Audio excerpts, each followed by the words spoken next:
जो लोग share market में पैसा लगाते हैं, शेयरों की खरीद बिक्री करते हैं, वो जानते हैं कि एक शेयर ऐसा है जो हमेशा बज़ में रहता है। शेयर सस्ता भी है, कंपनी ऑलमोस्ट डेट फ्री है। एक वक्त पर भारी कर्ज था, अब लगभग कर्ज मुक्त ये कंपनी हो चुकी है।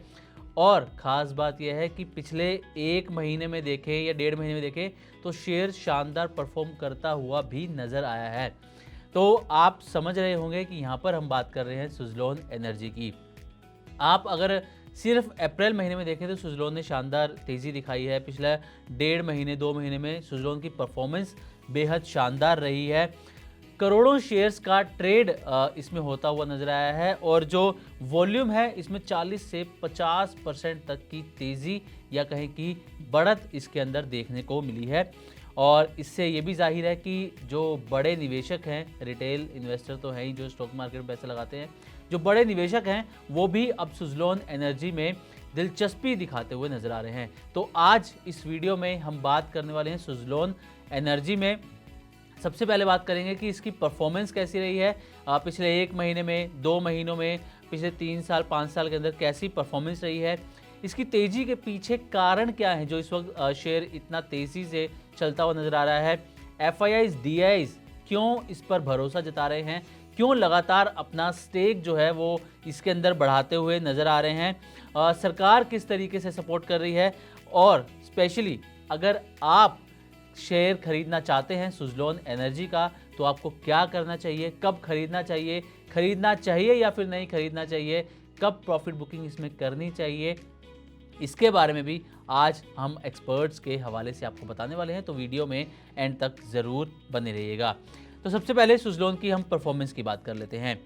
1 अप्रैल से 29 अप्रैल तक की अगर हम बात करें, 29 अप्रैल मार्केट खुलने तक की बात करें तो शेयर जो है वो 45% तक चलता हुआ नजर आया है। एक ही महीने के अंदर 45% की तेज़ी सुज़लोन एनर्जी के अंदर नजर आई है। और ये भी आप देखिए कि 9 मार्च को यानी कि करीब करीब 7 हफ्ते पहले अगर हम देखें, डेढ़ महीना पहले अगर हम देखें तो सुज़लोन एनर्जी ने 38 रुपये 19 पैसे का अपना 52 वीक लो टच किया था। लेकिन उसके बाद अगर आप देखें तो शेयर में शानदार रिकवरी देखने को मिली है और अब जो है शेयर वो 57 रुपये के आसपास कारोबार कर रहा है। आप देख सकते हैं कि शेयर कितना रिकवर कर चुका है। 38 रुपये के आसपास का 9 मार्च को 52 वीक लो और अब 57 रुपये के आसपास, यानी कि 50% की तेज़ी इसमें आ चुकी है अपने लो लगाने के बाद से। और इसके पीछे एक रीज़न ये भी हो सकता है कि निवेशकों ने ये सोचा कि अब शेयर नीचे आ चुका है, ये खरीदने का सही समय है, क्योंकि पिछले कुछ समय में एक्सपर्ट यही सलाह दे रहे थे कि बाय ऑन डिप्स की स्ट्रेटजी अपनानी चाहिए और शायद निवेशकों ने यही फॉलो किया और उसी का एक नतीजा भी हो सकता है कि शेयरों में ये शानदार रिकवरी देखने को मिली है। अब आपको बताएं कि ईयर टू डेट अगर हम बात करें तो जो सुज़लोन का शेयर है वो 9% तक चलता हुआ नजर आया है। ईयर टू डेट मतलब कि 1 जनवरी से लेकर 29 अप्रैल बाजार खुलने तक। और इस वक्त जो शेयर है वो पिछले 5 महीने के हाई पर ट्रेड करता हुआ नजर आ रहा है।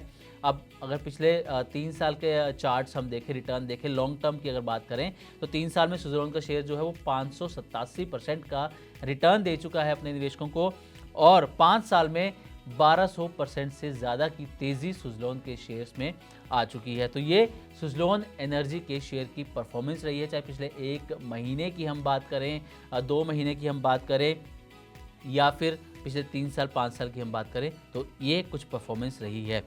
अब आते हैं कि सुज़लोन में तेज़ी की वजह क्या है। पहले तो हमने बताया कि सुज़लोन क्योंकि 52 वीक लो पे पहुंच गया था तो बाय ऑन डिप्स जो जिन्होंने किया है उसकी वजह से भी शानदार रिकवरी तो आई है।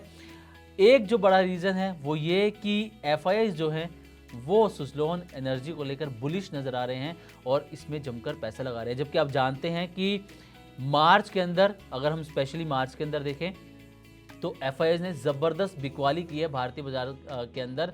करीब करीब 1.25 लाख करोड़ रुपए के आसपास की बिकवाली मार्च के अंदर की है और अगर पूरे FY26 की बात करें तो 1.25 लाख करोड़ रुपए के आसपास की बिकवाली FIIs ने की है। लेकिन इसके बावजूद जो FIIs हैं कुछ शेयर्स में वो बुलिश हैं और सुज़लोन भी इनमें से एक है। तो शेयर होल्डिंग पैटर्न आपके सामने रखते हैं। FIIs की अगर आप हिस्सेदारी देखेंगे सुज़लोन एनर्जी के अंदर तो Q3 FY26 में यानी कि तीसरी तिमाही के अंदर FIIs की हिस्सेदारी इसके अंदर थी 22.8%, जो कि अब यानी कि Q4 में मार्च क्वार्टर में बढ़कर पहुंच गई 23.8%, यानी कि यहाँ पर करीब करीब 1% स्टेक FIIs ने अपना बढ़ाया है सुज़लोन एनर्जी के अंदर। अब सिर्फ FIIs नहीं, DIIs ओवरऑल बात करें तो इन्होंने भी स्टेक बढ़ाया है। पहले म्यूचुअल फंड्स की बात कर लेते हैं। म्यूचुअल फंड्स भी DIIs में ही आते हैं, लेकिन यहाँ पर आपको म्यूचुअल फंड्स की स्पेसिफिक हम बता रहे हैं कि उन्होंने अपना कितना स्टेक बढ़ाया है। तो Q3 यानी कि तीसरी तिमाही के अंदर म्यूचुअल फंड्स की जो हिस्सेदारी थी सुज़लोन के अंदर वो थी 4.82%, और मार्च तिमाही यानी कि Q4 में हो गई 4.87%। तो यहाँ पर भी जो MFs हैं, म्यूचुअल फंड्स हैं, वो अपनी हिस्सेदारी सुज़लोन में बढ़ाते हुए नजर आए हैं।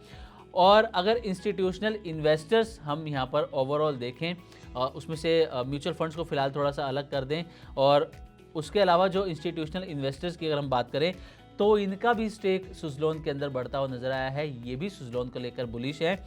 और तीसरी तिमाही के अंदर सुज़लोन में जो इंस्टीट्यूशनल इन्वेस्टर्स की हिस्सेदारी थी वो थी 32.96%, यानी कि 32.96% इनका स्टेक था, जो कि मार्च तिमाही में यानी कि Q4 में बढ़कर हो गया 33.03%। तो इंस्टीट्यूशनल इन्वेस्टर भी इसके अंदर हिस्सेदारी बढ़ाते हुए नजर आए हैं। अब आप देख सकते हैं कि किस तरीके से FIIs, institutional investors, mutual funds जो हैं वो सुज़लोन को लेकर बुलिश हैं।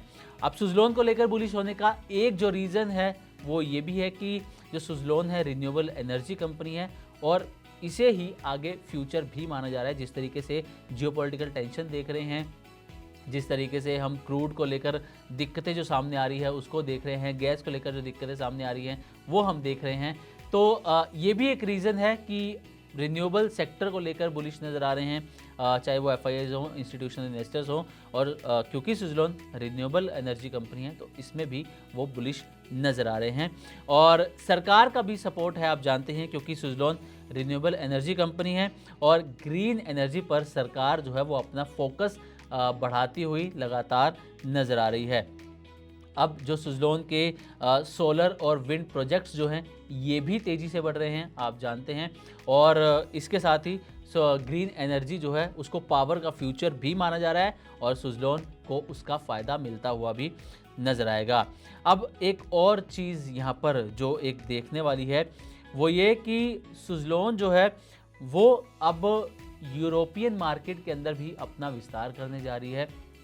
वहाँ पर जो है वो नए प्रोजेक्ट्स लेकर आ रही है। ब्लू स्काई विंड्स के नाम से सुज़लोन के यूरोपियन मार्केट में नए प्रोजेक्ट्स आ रहे हैं। पहले भी सुज़लोन बाहर बाज़ार में काम कर रही थी, लेकिन अब जो बड़े स्केल पर वो वहाँ पर काम करने वाली है। यूरोपियन मार्केट में जो है सुज़लोन दोबारा से एंट्री कर रही है। कुछ दिन पहले भी हमने आपको इसकी जानकारी दी थी।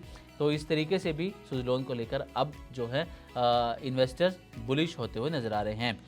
तो ये थे कुछ बड़े कारण कि क्यों म्यूचुअल फंड्स या फिर FIIs या हम कहें कि इन्वेस्टर जो हैं वो सुज़लोन को लेकर बुलिश नज़र आ रहे हैं। कुछ बड़े कारण हमने आपके सामने रख दिए। अब सवाल ये है कि आपको क्या करना चाहिए। अगर आपकी पहले से पोजीशन है सुज़लोन एनर्जी के अंदर तो आप क्या करें, क्या स्टॉप लॉस होना चाहिए, कहाँ तक शेयर में तेज़ी आ सकती है, और अगर आप फ्रेश एंट्री करना चाह रहे हैं, नई पोजीशन बनाना चाह रहे हैं तो आपको क्या करना चाहिए, ये आपको अलग अलग एक्सपर्ट्स के हवाले से हम बताने वाले हैं। तो सबसे पहले मनी 9 के ही प्लेटफॉर्म पर प्रदीप हल्दर जो कि फाउंडर हैं PhD कैपिटल के, इन्होंने मनी 9 के प्लेटफॉर्म पर बताया कि सुज़लोन का शेयर अच्छा परफॉर्म कर रहा है, पिछले 1-1.5 महीने में भी अच्छा परफॉर्म किया है।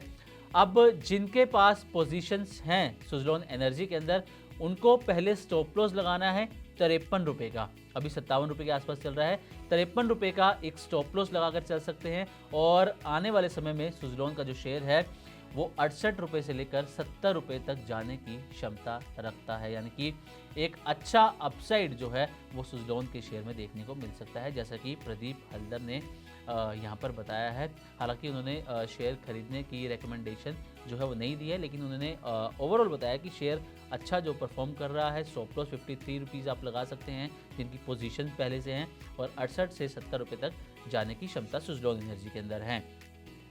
अब आते हैं कि सुदीप शाह हैं, head of technical and derivative research SBI securities के, ये क्या कहते हैं।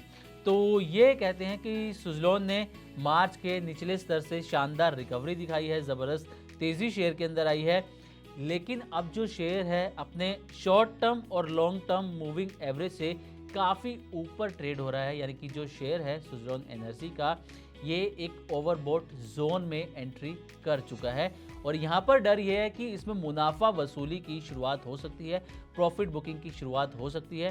प्रॉफिट बुकिंग होगी तो एक बार फिर से शेयर में गिरावट देखने को मिल सकती है। ये भी सलाह दे रहे हैं कि एक हेल्दी करेक्शन अगर इसमें अब आती है तो उसके बाद एंट्री करने का सही समय हो सकता है। यानी कि अगर मामूली सी गिरावट इसमें आती है सुज़लोन के शेयर में तो आप एंट्री कर सकते हैं, फ्रेश एंट्री कर सकते हैं, पोजीशन अपनी बना सकते हैं। तो ये सुदीप शाह की राय होगी। अब हर्षल दसानी बिजनेस हेड हैं इन्वासेट पीएमएस के, ये कहते हैं अलग अलग जो मीडिया प्लेटफॉर्म्स पर इन्होंने अपने कोट्स दिए हैं वो आपके सामने हम रख रहे हैं। ये कह रहे हैं कि सुज़लोन के अंदर जो तेज़ रिकवरी आई है, जो शार्प रिकवरी आई है, उसके बाद सुज़लोन का जो टेक्निकल सेटअप है ये काफ़ी मजबूत हो चुका है, लेकिन ये सलाह दे रहे हैं कि बाय ऑन डिप्स कीजिए। यानी कि गिरावट आए तो गिरावट पर आप शेयर खरीदने की स्ट्रेटजी बना सकते हैं। इस लेवल पर आप थोड़ा सा रुक सकते हैं, गिरावट आए तो इसमें खरीदारी कर सकते हैं और आगे आपको इसमें अच्छे लेवल्स देखने को मिल सकते हैं। अब ब्रोकरेजेस की क्या राय है ये भी जान लीजिए। तो जेएम फाइनेंशियल, इसकी एक रिपोर्ट आई थी जिसमें इसने सुज़लोन को बाय रेटिंग दी थी और टारगेट प्राइस दिया था 64 रुपये का। यानी कि हो सकता है कि जल्द ही ये जेएम फाइनेंशियल के जो टारगेट प्राइस सेट किया था वहाँ तक पहुँच जाए, क्योंकि 57 रुपये के आसपास शेयर पहुँच चुका है। तो ये कुछ एक्सपर्ट की राय है कि आपको शेयर्स के अंदर क्या करना चाहिए। लेकिन हाँ, इस बात को भी दरकिनार नहीं किया जा सकता कि जो शेयर है ओवरबॉट जोन में पहुंच चुका है। मुनाफा वसूली की भी यहाँ पर जो एक्सपर्ट हैं वो बात कर रहे हैं। और अब जो है ये भी कहा जा रहा है कि जो सुज़लोन एनर्जी का शेयर है वो थोड़ा सा महंगा हो गया है। इसका जो RSI है वो लगभग 79 तक पहुंच गया है और जब RSI 70 के ऊपर पहुंच जाता है यानी कि वो ओवरबॉट जोन में है, जो कि इस वक्त सुज़लोन एनर्जी के साथ हो रहा है और कभी भी प्रॉफिट बुकिंग इसके अंदर हावी नज़र आ सकती है। अब कुछ इसमें रिस्क है तो उसकी भी हम एक बार बात कर लेते हैं, आपके सामने रखना चाहेंगे। तो ओवर वैल्यूएशन या ओवरबॉट जोन में शेयर जाता हुआ नज़र आ रहा है, ये आप देख सकते हैं। प्रॉफिट बुकिंग का इसमें खतरा बना हुआ है और इसमें ग्लोबल फैक्टर भी है। अगर एनर्जी क्राइसिस होता है, जियोपॉलिटिकल टेंशन और बढ़ती है तो हो सकता है कि थोड़ी सी आपको प्रेशर इसमें और यहाँ पर जो है सुज़लोन के शेयर में देखने को मिले। तो ये कुछ रिस्क भी सुज़लोन के अंदर बने हुए हैं। और अगर इसके कुछ पॉजिटिव साइड देखें, वैसे अगर आप इसकी बुक वैल्यू की अगर बात करें तो जो स्टॉक है सुज़लोन एनर्जी का वो अपनी बुक वैल्यू के करीब करीब 10 गुना पर ट्रेड करता हुआ इस वक्त नज़र आ रहा है और इसमें जो प्रमोटर होल्डिंग है वो थोड़ी सी यहाँ पर कम होती हुई नज़र आ रही है। लेकिन एक अच्छी बात यह है कि कंपनी ऑलमोस्ट डेट फ्री है ना, और कंपनी अच्छे रिजल्ट भी अपने प्रोड्यूस कर रही है। और अगर देखें तो पिछले 5 साल में जो एवरेज CAGR है वो करीब करीब 23% का सुज़लोन एनर्जी का रहा है। तो कुछ अच्छी चीज़ें भी हैं, कुछ चीज़ों को आपका ध्यान भी रखना है और आपको शेयर खरीदने या नहीं खरीदने, ये हमने एक्सपर्ट्स के हवाले से 4 अलग अलग हम कहें कि रिपोर्ट या एक्सपर्ट्स की जो नज़रिया है वो भी आपके सामने रखा है। तो आप इसके अकॉर्डिंग फ़ैसला ले सकते हैं। लेकिन हाँ, किसी भी शेयर को अगर आप ख़रीदना चाहते हैं तो उसके बारे में अच्छे से रिसर्च ज़रूर करें और देखें कि आपके जो गोल्स हैं, आप जो चाहते हैं शेयर में, उसके आपके अकॉर्डिंग वो शेयर है या नहीं है। इसके लिए आप किसी एक्सपर्ट की मदद भी ले सकते हैं। मनी 9 का मकसद आप तक सिर्फ जानकारी पहुंचाना है। तो अभी के लिए बस इतना ही। नमस्कार।